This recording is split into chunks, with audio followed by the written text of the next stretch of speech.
Welcome to Stories from the Village of Nothing Much. Like easy listening, but for fiction.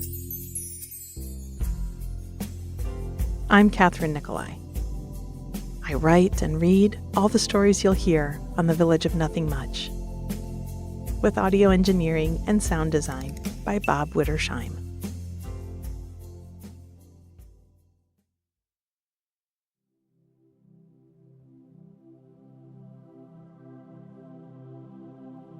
In our show notes, you'll find links to our ad-free premium version, our other shows, and various goodies to help you relax and feel good. That is kind of our company mission over here. We want to help you feel good. Help when you feel overwhelmed or anxious.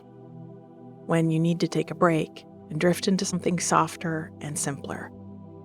So if you've ever found yourself looking for the grown-up version of Mr. Rogers' Neighborhood, of the land of make-believe, well, ding, ding, ding, you have found it, my friend, and I want to let you know that you are in excellent company. There are lots and lots of other people listening along with you right now, looking for those same glimmers, caring about gentleness, and being more present. You found your people. I'll talk a bit more about the behind-the-scenes ideas and ethos after our stories today, if you feel like sticking around. For now, let's head into the village with a couple of deep breaths. In through the nose, out through the mouth. One more time, inhale, and exhale. Good.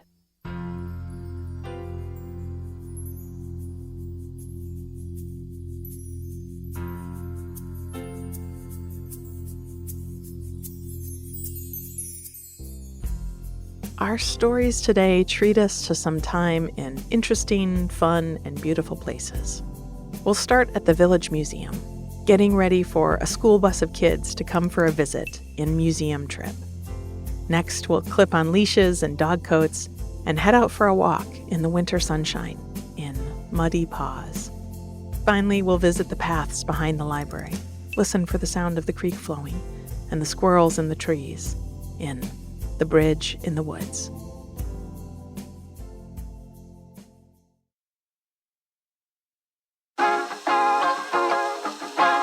Museum Trip.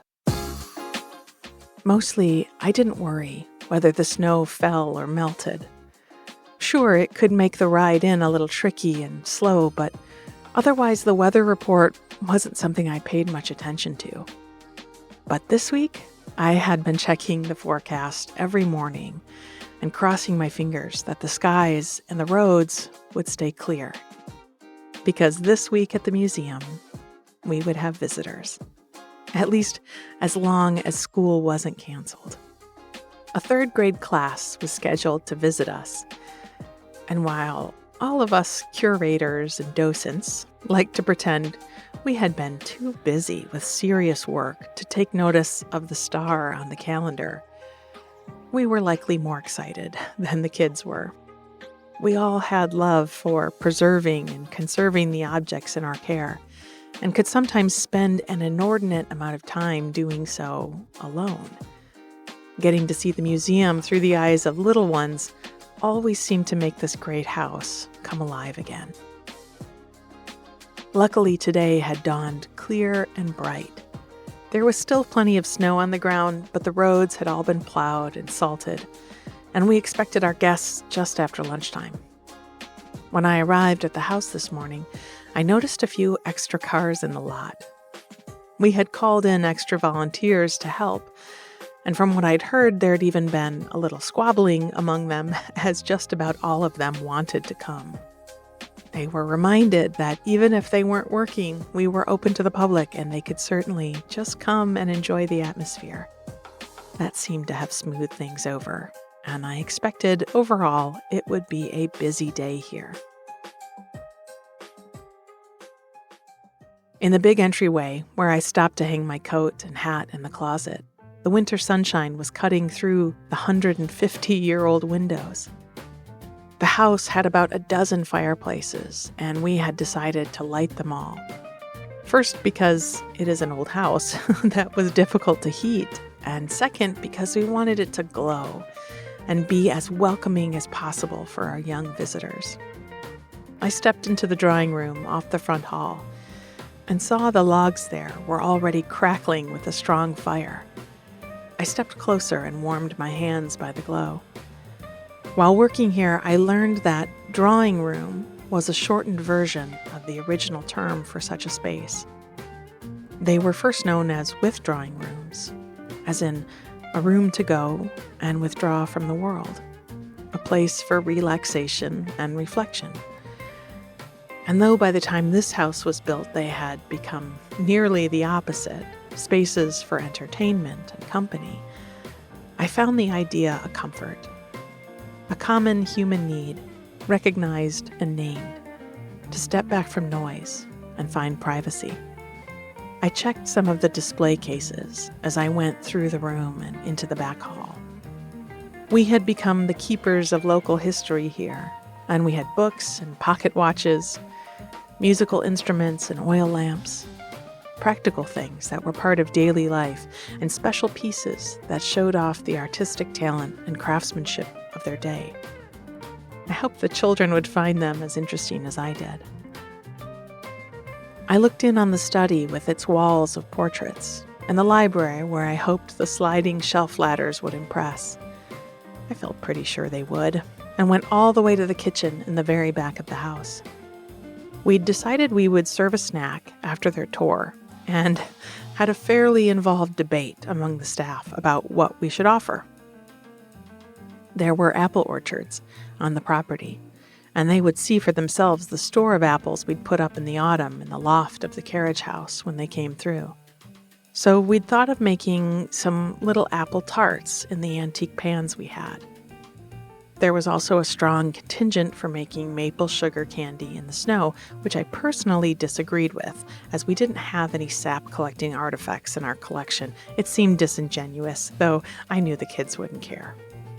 We had an antique kettle that we knew from letters in our archive had been used to pop popcorn when hung on a chimney crane, a wrought iron arm that swings in and out of the hearth. We thought the kids might not have ever seen something cooked right in a kitchen fire, so the popcorn, along with apple juice and some completely historically inappropriate, but sure to please, chocolate chip cookies were our final choices for afternoon snack. I poked my head in and found a few of my colleagues in aprons, cheerfully making cookies and sliding bottles of apple juice into the fridge. I took the back stairs up to the next floor, just checking that fires were lit and the curtains were open. In the nursery, our collection of antique toys were set out on the dressers and propped in the window seat. I wondered what the children would make of these. Blocks and the rocking horse were probably still reasonably familiar, but even I didn't understand the potential joy in the hoop and stick game, and I gave a wide berth to the marionettes. I loved the mechanical iron banks, though, and had a pocket full of pennies so that we could watch them all move and sweep the change into their various top hats and flower baskets. I went up another flight of stairs and down a long corridor to the map room. Now, this was my favorite spot on the property. Well, this and the solarium on the ground floor with all the blooming tropical plants. Oh, and the labyrinth in the grounds. So relaxing to walk its paths on a spring day. I guess I had a lot of favorite spots here. The map room caught copious light this high up, and as I stepped in, I drew in a deep breath of the library smell that pervaded the space. We'd brought out the maps that showed the neighborhoods our visitors were coming from, and they'd each get to find where their house and school stood in the nearly empty farmland shown on the drawings. I lost myself for a bit, looking through the maps. I wanted to find a few landmarks that they would know. The windmill, Main Street, the inn on the lake. I heard the gravel crunching under bus tires down in our parking lot, and I rushed to the window. I could see them bouncing in their seats through the fogged-up windows. I laid out the maps again on the big library table and tidied away the notebook I'd been making notes in. I stopped back at the window once more before rushing down to greet them. I could see a wobbly line of young ones with extra grown-ups scattered among them making their way to our door. I couldn't wait to show them around.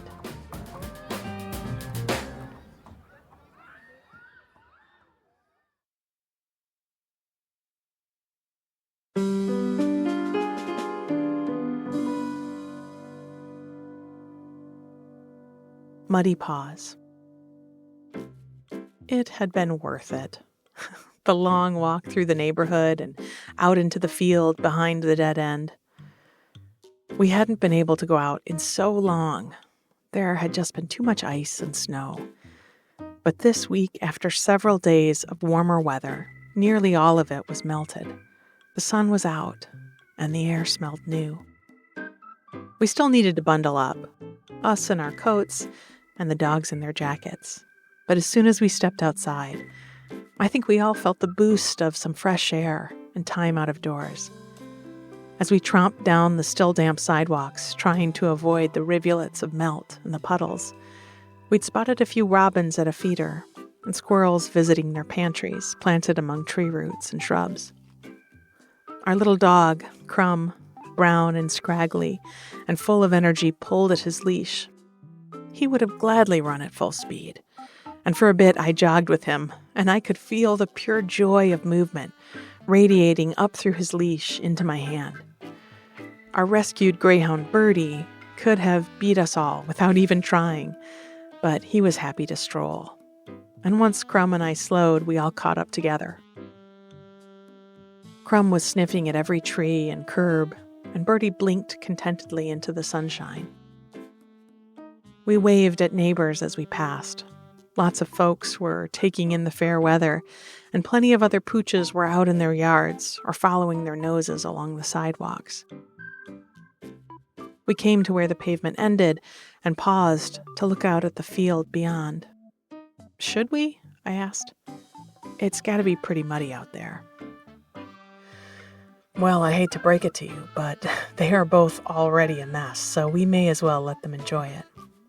I stooped down and observed that, indeed, both Crumb and Birdie were muddy and spattered. Paws and undercarriage and even Crumb's neck and face were wet. I laughed and shook my head, wondering why I had expected anything different, and we headed off the path and into the open field. I could see little Crumb's senses working overtime. His brain, like a supercomputer running 1,000 equations at once, was processing so many smells and textures and impulses as he darted from one bit of scrub and clump of still frozen grass to another. He would sleep like a little furry log after this.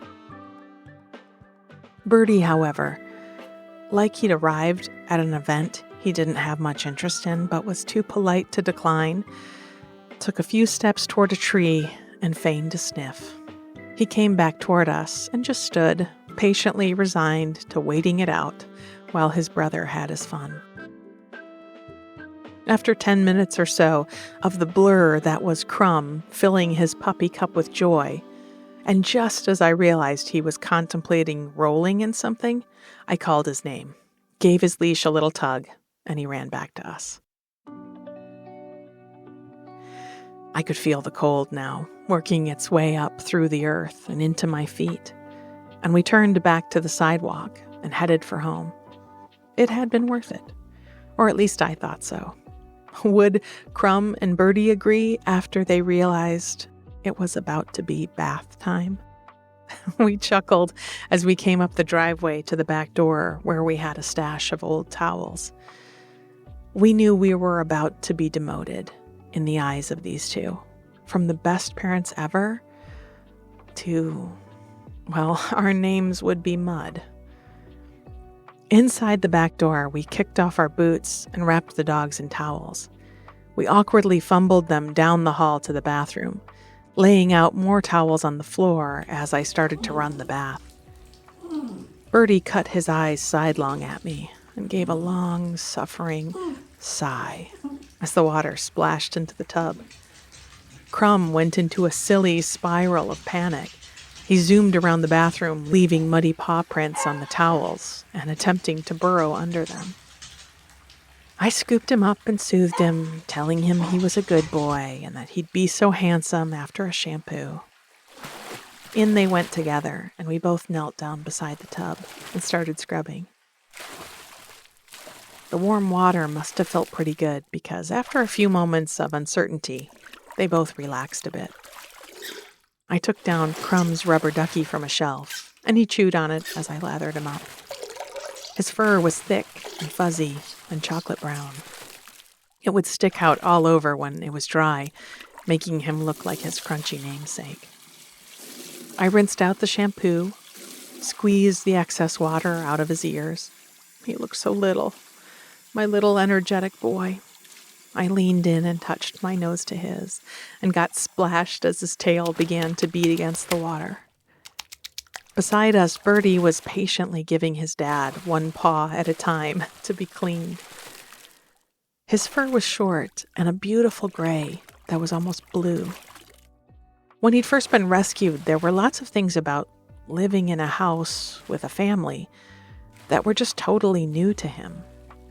He'd never walked upstairs before. He'd never slept on a sofa or had a bath. Now, as he let his dad rinse the soap off his long back, he seemed so comfortable and trusting, and I was so proud and happy for him. More towels, more wrapping them up, lots more of us getting splashed as they shook the water out of their fur. I brushed Crumb's fur out, towel drying and cleaning his ears as he wriggled around in my arms. Birdie's fur was so short that he dried nearly instantly. Just as we were about to open the bathroom door and release the tornado that would be Crumb, rushing to rub himself on the rugs, we heard a long meow and noticed an orange paw poking out from under the door. Marmalade had arrived and wanted to know what we were all doing without her. I cracked the door as she pulled her paw back and looked up at me with affronted eyes. "Believe me, you would not have wanted to come to this party," I said. Crumb pushed past me and started zooming up and down the hallway, and Birdie slipped out behind him on his way to his bed in the sunny front room. Crumb raced up to Marmalade. She leaned in close to him, smelling the unmistakable perfume of wet dog, and shook her head with an almost audible, "Ugh." We had a whole washload of towels to clean up, and a bathroom floor that needed mopping. But we were both smiling goofily. It had been worth it.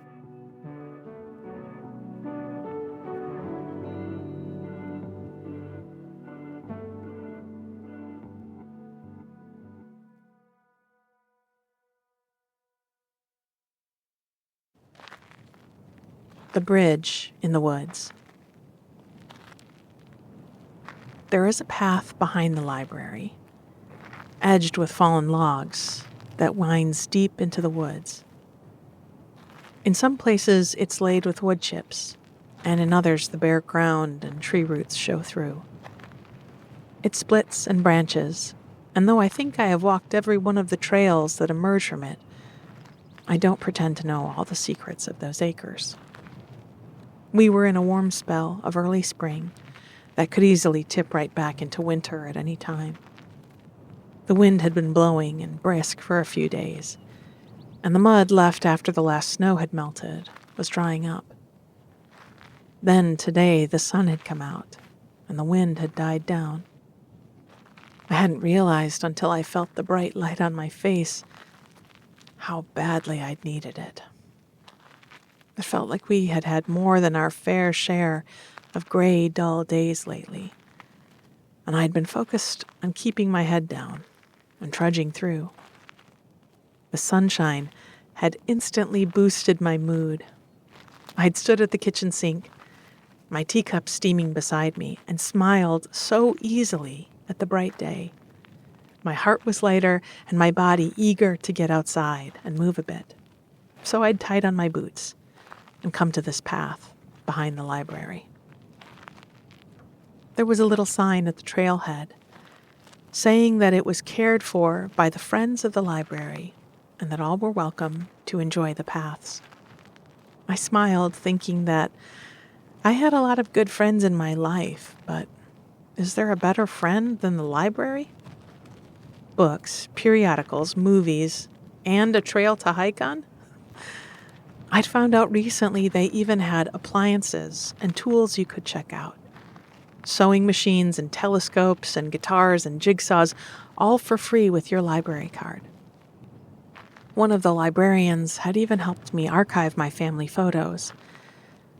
And once, when I'd been overwhelmed and anxious, made phone calls for me to renew a prescription and make a doctor's appointment. I decided I should become an official friend of the library, join this group, and help to care for these trails. Setting out, the ground was springy, and the air smelled half of frozen leaves and bare branches, and half of moving water and moss. And because of those bare branches, the sunlight made it all the way down to me, even as I got deeper into the trees. I took a right at the fork in the path and followed it around a grove of birches. There were snowdrops growing around their trunks, and I stopped to wonder if they had just come out today, if mine were the first eyes to behold them. At the next fork, I turned to the left, wanting to stay in the deepest part of the woods for as long as possible. There was a fallen, hollowed-out tree that was big enough for me to sit in, though I stayed to the path. The sound of a woodpecker at work echoed around me, and high in the branches, I could see birds and squirrels busy with their chores. I wondered if they felt like I did when the sun hit them this morning, inspired to take a break from hibernation and move their little bodies. It sounded by the birdsong and chittering that they had. At the next fork, I stood still a moment and closed my eyes. Which way? I asked myself. All of the paths so far had been familiar. Those birch trees, that fallen trunk, I'd seen them before. I wondered if there was something still to discover out here. I resisted the urge to just move on, to turn and go on, and kept the weight balanced across my feet. I breathed slowly from the bottoms of my lungs and felt the touch of my clothes against my skin. That's when I realized I could hear water moving. With my eyes still closed, I turned my head slowly from side to side till I could locate the faint murmur. Then I blinked my eyes open and headed down the trail in front of me.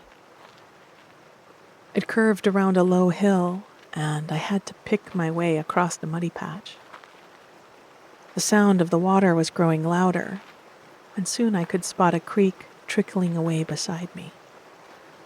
Tiny rivulets born of a spring somewhere unseen were feeding it, and as I walked on, the water grew wider and deeper. In the thick of the trees, I couldn't see how or if I could cross it. Then suddenly ahead of me appeared a bridge spanning the water. It wasn't a large bridge. A dozen steps would take me across it, but it looked like it had been made originally of stones and reinforced sometime recently with lumber that was fading from gold to gray in the open air. I was struck with how far out in the woods I was. How much work it must have taken to bring these materials out here, the tools to affix them. And it was done just so that fellow hikers on the trail could cross from one bank to another. Strangers who'd never know who those bridge builders were would be able to keep walking, and that was enough of a reason to spend the time, the effort, the sweat of difficult work. In the gloomy days of winter, I could lose track of this truth, that there were many kind humans looking out for others, simply because they felt they should. I stepped up onto the planks and came to the middle of the bridge, leaning my elbows on the railing and looking down at the water slipping past. Spring melt was flowing under my feet, and I wondered where the snowflakes had fallen that were now this water. Miles from here? And where had that water been before? In clouds over another continent? Rushing through a waterfall? Caught in a backyard bird bath? Was there any part of the earth it hadn't touched? I stayed for a while, thinking my curious thoughts, and feeling the sun warm my face. Eventually, I stepped off the other end of the bridge and kept walking. I knew these paths all looped back around to the trailhead, and that sooner or later I'd be back where I started. But I'd be leaving with a full cup.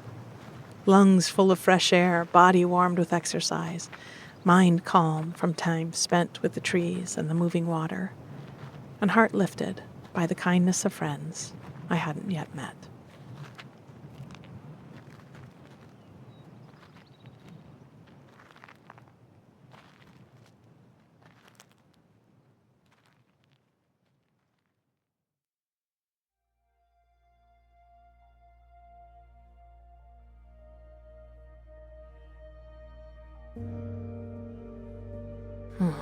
Just reading that was really soothing.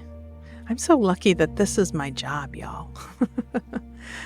We started today with a visit to the Village Museum, which has been featured a lot in our stories, most recently in episode 58, where we did a whole walking tour of the building and grounds. And if you skipped it, seriously, go back. It's great. The idea of this place was inspired by Cranbrook, an educational campus and historic house here in Michigan. And it made me think of what are called living history museums. I remember going to one called Crossroads Village when I was in elementary school. There would be historical buildings full of objects. There's usually a teaching element, like learning how to make candles. They're a lot of fun. I did a little looking into this, and there are a lot of these places around. Maybe add this to your side quest bingo card for this spring. I've made a date with myself to go to the Henry Ford Museum and Greenfield Village in a few weeks. I haven't been since I was a kid, and I'm going to go all by myself so I can spend all afternoon reading all the placards and walking through the little historical village pretending I've just slipped through time and ended up in another century. Next, we checked in with our furry friends, Crumb and Birdie and Marmalade. These siblings have showed up in lots of previous episodes, but if you've missed their origin stories, may I recommend episode 16. It felt apt that I was preparing this today as we were just having a break in the winter weather here at Nothing Much Happens headquarters. It was 8 degrees last week at this time, and today it got up to 36. And Ladybug and I put on our coats and went out for a walk. While I was walking, I said spontaneously to myself, I feel so good. And that is a reminder that those silly little mental health walks kinda actually work.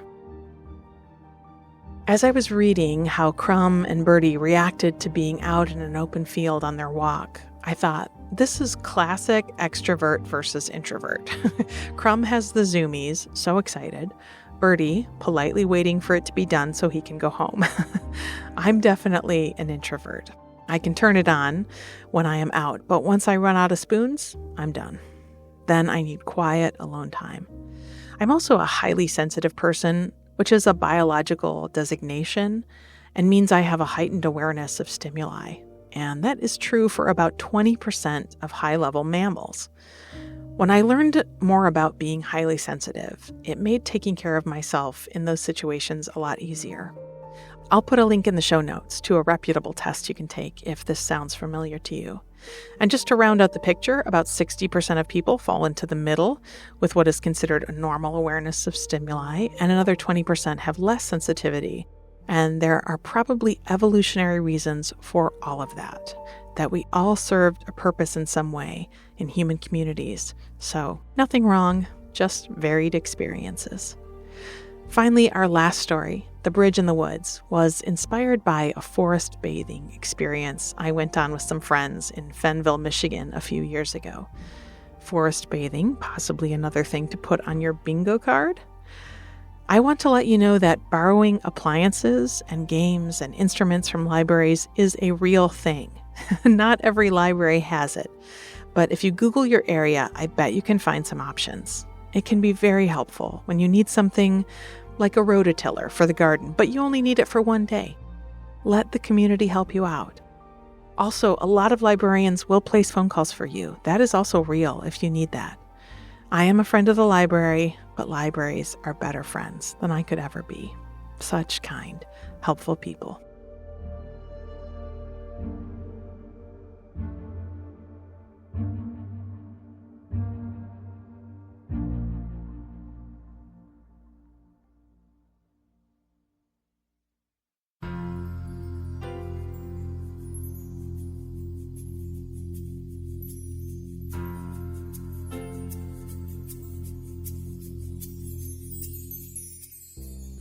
I hope you enjoyed your visit to the village with me today, my dears. Please take care of yourself this week. The world needs you. So rest when you're tired. Eat, drink water, and bathe your face in sunshine. I'll be back with you next week.